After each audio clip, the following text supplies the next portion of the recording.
காந்தா படம் எப்படி இருக்கு? காந்தா படம் ரொம்ப செம்மையா ஃபண்டாஸ்டிக் படங்க. நிச்சயம் ஃபேமிலியோட வந்து எல்லாரும் பார்க்கலாம். துல்கர் சல்மான், சமுத்திரகனி சார், ஹீரோயின் பாக்யஸ்ரீ 3 பேரும் ரொம்ப நல்லா பண்ணியிருக்காரு. ராணா சாரும் ஒரு ரோல் பண்ணியிருக்காரு. பட் அதை வந்து செகண்ட் ஹாஃப்ல தான் அவர் வருவார். கதை, திரைக்கதை பெஸ்ட். அந்த ஹீரோ ஆஃப் த பிளாட் சொன்னா இவங்க 3 பேர் நடிச்சா கூட அதான் ஹைலைட் ஆஃப் த மூவி. இந்த போஸ்ட் ஸ்டில் எல்லாம் பார்க்கும்போது 1960 70களில் உள்ள ஸ்டில் எல்லாம் நமக்கு மைண்ட்ல ஏறுது. அதை பத்தி நீங்க உங்க கருத்து என்ன? அந்த ஸ்டில் மட்டும் அந்த ஸ்டில்ல எதிர்பார்த்து வந்தவங்களுக்கு இன்னும் நல்ல சர்ப்ரைசஸ் இருக்கு. துல்கர் சல்மான் வந்து ஸ்டேல நிக்கும் போது எனக்கு வந்து அந்த ராதா ஆமா எஸ் எஸ் எஸ் அந்த மைண்ட் செட் ஏறுது. அண்ட் அந்த ஒரு மிரர் சீன் ஒன்னு பண்ணிருப்பார். அதுக்கு மேல பண்ணிருப்பார். அது நம்ம எதிர்பார்ப்புக்கு மேலேயே அந்த சீன் இருக்கு. ரொம்ப நல்லா அங்க ஆடியன்ஸ்ல கிளாப் பண்ணாங்க. அதே மாதிரி கடைசியிலயே அதை கனெக்ட் பண்ணாங்க. கதை ரொம்ப அவங்க நடிப்பை கூட ஜாஸ்தி. அந்த கதை இவங்க 3 பேரும் சிறந்த நடிகர். ஆனா இங்க 3ல யார் நிஜமாவே நடிக்கிறாங்க அப்படின்னு சொல்லுங்கிற மாதிரி டைரக்டர் நம்மள ஒரு கேள்வி கேட்பாரு. கடைசி சீன் வரைக்கும் நம்மளுக்கு யார் நடிச்சாங்கிறத நம்ம யோசிக்கிற மாதிரி அவங்க வச்சிருந்தாங்க. ரொம்ப நல்ல கதை. இந்த 3 பேர்ல யார் மேடம் சூப்பரா பண்ணிருக்காங்க? சமுத்திரகனி, ராணா, ஆனஸ்டா சொன்னா 3 பேருமே பண்ணி நம்மளுக்கு ரொம்ப ஆசை யாரும் ஒருத்தர் சொல்லணும்னு. ஆனா அவங்க 3 பேரும் அப்பதான் நம்மளுக்கு அந்த ஸ்டைல் ஒருத்தர் எவ்வளவு அழகா நடிக்கிறாங்கன்னு நம்மளுக்கு தெரியுது. இவருக்கு வந்து கம்மி டயலாக், அவருக்கு வந்து டயலாக் துல்கர் சருக்கு டயலாக் இருந்தா கூட அந்த ஒரு சிரிப்பு அதுலயே அவர் வந்து இது பண்ணி நடிச்சு காமிச்சிடுறாரு. ஹீரோயின் வந்து கண்ணுலயே நடிக்கிறாங்க. அவங்க வந்து அந்த ஒரு ஏக்கமா இருக்கட்டும், ஒரு வருத்தமா இருக்கட்டும், ஒரு சிரிப்பா இருக்கட்டும், ஒரு இன்பமா இருக்கட்டும், நடுவில் ஒரு கோஸ்ட் ஸ்டோரி வேற அந்த மாதிரி இருக்கும்போது அந்த பயம் இது பண்றது விட ஹீரோயின் சான்ஸே இல்லை. சர்ப்ரைஸ் வந்து ஹீரோயின் தான்.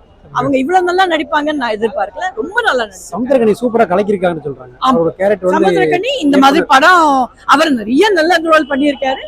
ஆனா இதுல வந்து ஒரு சான்ஸே இல்ல. அவருக்கும் ஒரு நேஷனல் அவார்டு கிடைக்கிற மாதிரி ஒரு ரோல் பண்ணியிருக்காரு. நல்லா சூப்பரா பண்ணிருக்காரு. கதையில அவருக்கு டேலண்ட நல்லா ரெகக்னைஸ் பண்ணி ஒரு கதை கொடுத்தாரு. இது மக்களுக்கு வந்து நல்ல மெசேஜ் சொல்லிருக்காங்க. ஆக்சுவலி நீங்க யாரும் அதை கேட்கல, நான் சொல்லணும்னு. அந்த கதையில வந்து ஒரு அருமையான மெசேஜ் கடைசியில சொல்லுவாங்க. அந்த ஒரு படம்னா என்ன, அந்த படம்ல என்ன மெசேஜ் நம்ம சொல்றோம், அந்த இதெல்லாம் சமுத்திரகனி சொன்ன உடனே எனக்கு கூஸ் பம்ப்ஸ் வருது. ஆனஸ்டா ரொம்ப நல்ல மெசேஜ். அதை எடுத்த விதமும் ரொம்ப அழகா இருக்கு. வந்து எல்லா இயக்குனர் வந்து ஒரு சில விஷயங்களுக்கு வந்து மக்களுக்கு நல்ல மெசேஜ் சொல்ல மாட்டாங்க. ஆமா, இதுல வந்து அந்த கதையும் அழகா சொல்லி அதுல ஒரு மெசேஜும் அழகா அந்த கடைசியில கொண்டு வந்தாரு பாருங்க. அது வந்து சான்ஸே இல்லை. நல்லா சூப்பரா பண்ணிருக்காங்க. அந்த hats off to the director. ஏன்னா அவரை தான் நாம சொல்லலாம். ஏன்னா அவர் தான் கேப்டன் ஆஃப் தி டீம். இந்த சினிமாட்டோகிராஃபி, லொகேஷன்ல இருந்து எல்லாம் உயிரை கொடுத்து ஒன்னொன்னும் அழகா செதுச்சிருக்காரு.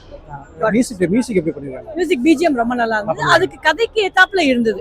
அதை ஹைலைட் பண்ற மாதிரி இல்லாம கதைக்கு ஏத்தாப்புல பிஜிஎம் அண்ட் ஒரு பாட்டு அந்த மாதிரி கதைக்கு ஒத்து போச்சு. அதே மாதிரி சினிமாட்டோகிராஃபியும் ரொம்ப சொல்லலாம். 100 கோடி அடிக்கும் தமிழ்நாட்டுல வந்து பாண்டிய படம். தமிழ்நாட்டுல 100 கோடி அடிக்கும் கண்டிப்பா எதிர்பார்க்கறீங்களா? டெஃபினட்டா கண்டிப்பா. அண்ட் ஒரு தரம் பார்த்தவங்க நிச்சயம் 2ஆம் தரம் வருவாங்க. ஃபேமிலியோட வருவாங்க. முதல் தரம் மேபி ஃபேமிலியோட வராம இருக்கிறவங்க கூட 2ஆம் தரம் நல்ல மூவி வந்திருக்கு, நம்ம போய் ஃபேமிலியோட கருத்தோட பார்க்கலாம். க்ளீன் மூவி அண்ட் என்டர்டெயின்மெண்ட் ரெண்டும் இருக்கு. மம்முட்டி சார் வந்து கிட்டத்தட்ட ஒரு 40-45 வருஷமா சினிமால இருக்காரு. அவர் பையன் எப்படி இதுல கரெக்டா டிராவல் பண்றாரா? அவருக்கும் இப்போ வந்து அவருக்கு சொல்றது மேபி டூ மச்சா இருக்கலாம். பட் அவருக்கு மிஞ்சி போற நடிக்கிறோம். அவரே பெரிய நடிகர். இவர் வந்து இவரோட ஓன் ஸ்டைல் வச்சிருந்து இவர் ரொம்ப நல்லா நடிச்சிருக்காரு. அவரோட நான் கம்பேர் பண்ண விரும்பல. பட் ஆனா வந்து இந்த படம் அவருக்கு டெஃபினட்டா லைஃப் டைம்ல பேசுவாங்க. இந்த மாதிரி ஒரு படம் அவருக்கு திருப்பி கிடைக்குமான்னு எனக்கு தெரியாது. அந்த கதை அவ்வளவு அழகான கதை. நல்ல அவர் மறக்க முடியாத ஒரு ரோல். நல்லா இன்னும் குடும்பத்தோட வந்து பார்க்கலாம். குடும்பத்தோட வந்து ஒரு தரத்துக்கு மேல பார்க்கலாம். கண்டிப்பா பார்க்கலாம். தேங்க்யூ.